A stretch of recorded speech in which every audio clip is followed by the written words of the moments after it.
This episode is proudly supported by EastCoast Beverages. So my name's Samuel James Lentini. Really what's special about EastCoast Beverages and about what we do is that we are vertically integrated. We grow, we squeeze, we bottle, we blend everything here on site.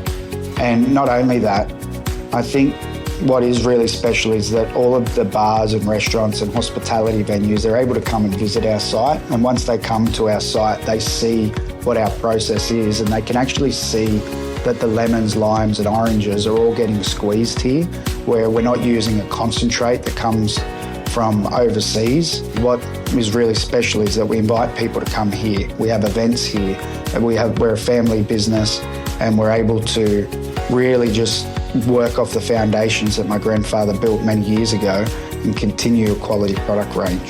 For more information, go to eastcoastbeverages.com.au. I feel proud. I feel proud of the legacy that my dad Salvatore left for us, and I feel proud of the platform that we're leaving for Generation 3.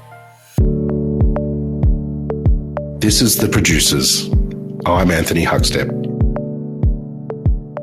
For 6 decades, the Lentini Family citrus farm has been passed down through 3 generations, squeezing love and care into their range of fresh juices. Sam Lentini from EastCoast Beverages has been a key figure in the longevity of one of Australia's most influential farming families. My name is Sam Lentini, and the name of the company is EastCoast Beverages. So the fruit that we grow is based in Kulnura, New South Wales. It's sort of in between Sydney and Newcastle, and we're about 1,000 feet above sea level.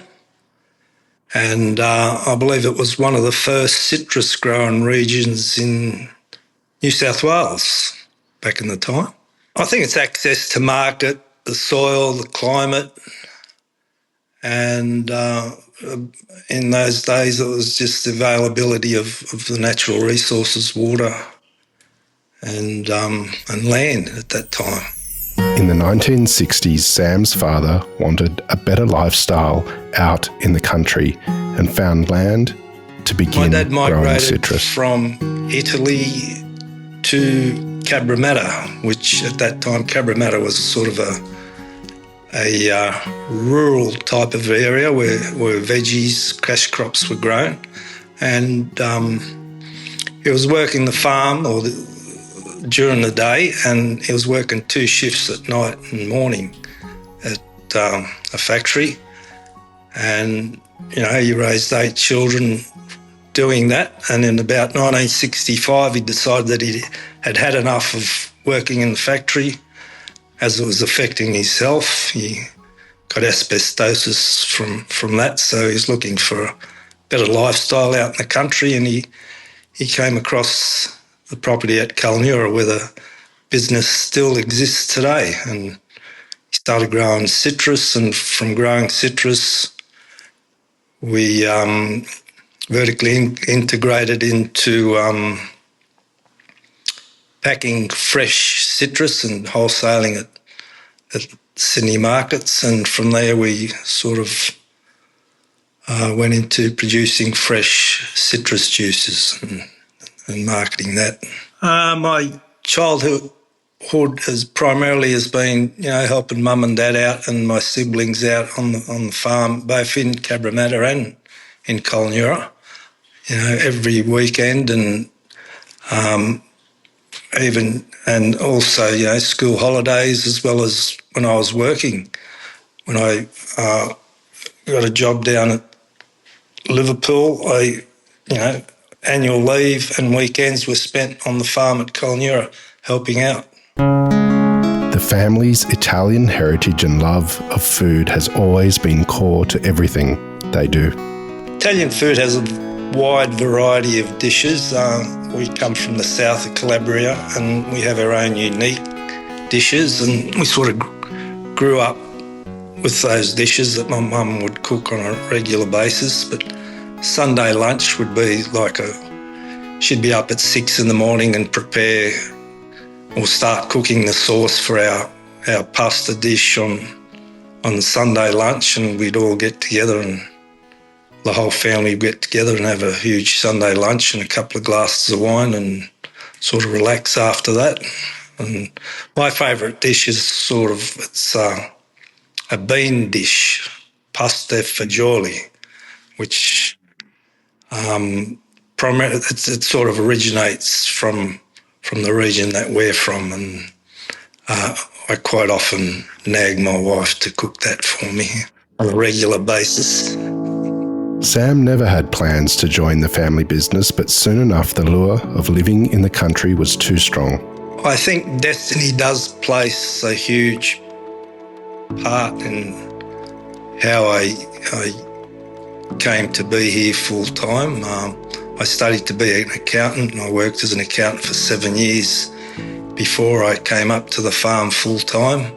And as I said, I used to come up here weekends and during annual leave, and something just kept drawing me back here. And it was about 1982 that I resigned from my position as an accountant and moved up to the farm, and I've been here ever since.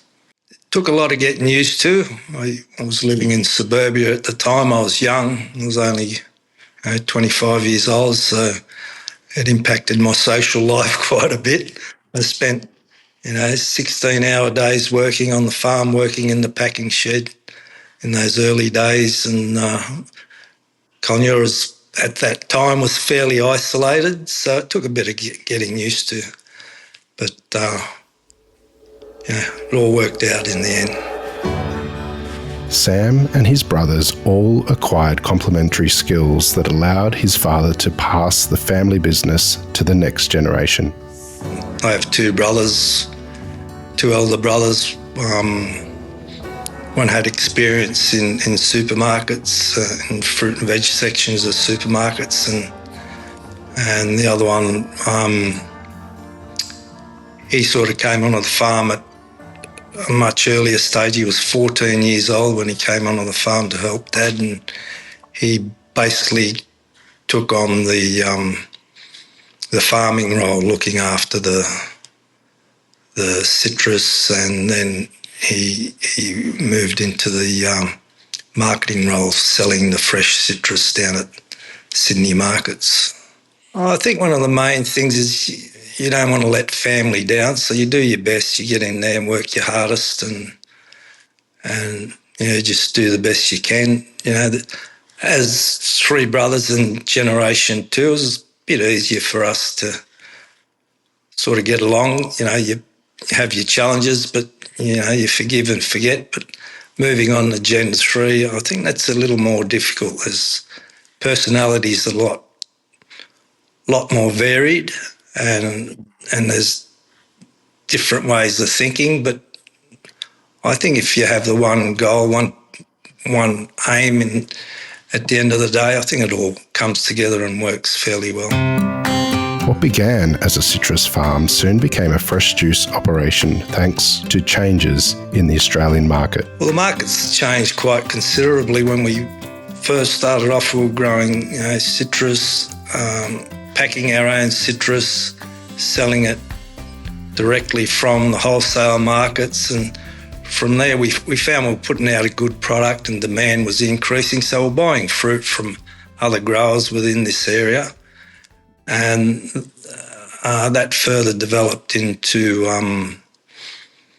buying fruit from growers outside this area, and sort of we increased our volume and selling more and more fresh citrus, and that created some issues because we're only selling first-rate, top-quality fruit, so we had quite a few tonnes of fruit that wasn't suitable for that market. So that was mainly going to like the juice processing markets, which we weren't really involved in that at that point in time. So that eventually involved selling to other juice processors. And it was about 1985 that, or thereabouts, that tariffs on imported orange juice concentrate were lifted, and we found that juice processors at that time were moving towards buying an imported product because it was so cheap, and they weren't buying our fresh fruit to convert into juice. So we were dumping hundreds and hundreds of tons of fruit every year because there was no market for it, and that's what made us sort of consider processing our own fruit juice, putting out a fresh juice product. And it was tough at first, but in the end we got there. East Coast grow their own fruit and have one of the most diverse, high-quality fresh juice ranges down under. Our main juice products are citrus juices, which we grow and squeeze on site.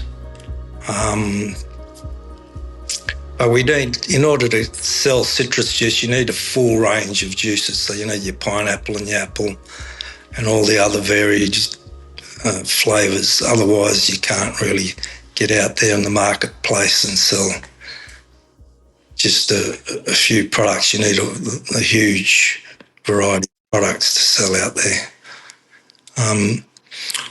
When we first started selling our citrus juices, the consumer was only really used to drinking juices made from concentrate, which tastes entirely different to fresh juice. They were used to that product and they tasted ours and they just thought it was strange tasting juice, nothing that they were used to. But when they realised that it was a fresh product, it's sort of quickly took off and people, came back for more. Well, it's a fresh product. It's not from concentrate. I think if you want to improve the quality of your cocktails, you need to use fresh products. There's a lot of cheaper products out there that are made from concentrates. The flavour just isn't the same. And, when you buy one of our citrus juice products, you're actually tasting the seasons. Every season's different. We don't standardise our products. It's what nature gives us, and that's what we put out in the market. Big volumes go to supermarkets, but we are we have been fairly heavily involved in bars, pubs, clubs, and it's in that environment that our fresh juices are used in cocktails. And, in order to make a good cocktail, it's not all about the alcohol content, it's about the juices that are used. So we find that that's a growing market for us, and you'll find our juices in top cocktail bars all around Australia. For Sam, family and the continuation of the family business is everything.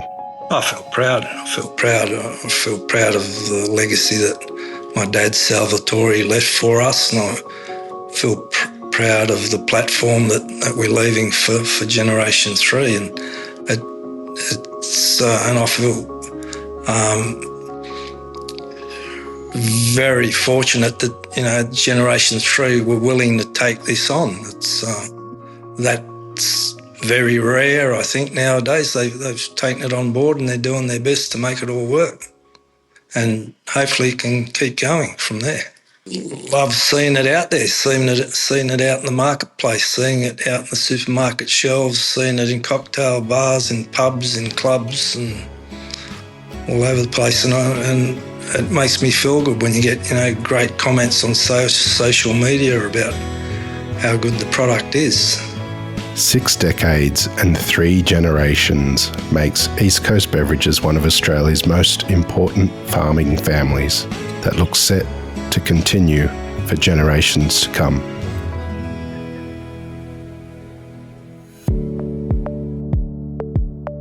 This is The Producers, a Deep in the Weeds production. I'm Anthony Huckstep. Stay tuned as we share the stories of producers, farmers, makers, and growers, the true lifeblood of the food industry. Follow us on Instagram at Producers Podcast or email us at producerspodcast@deepintheweeds.com.au.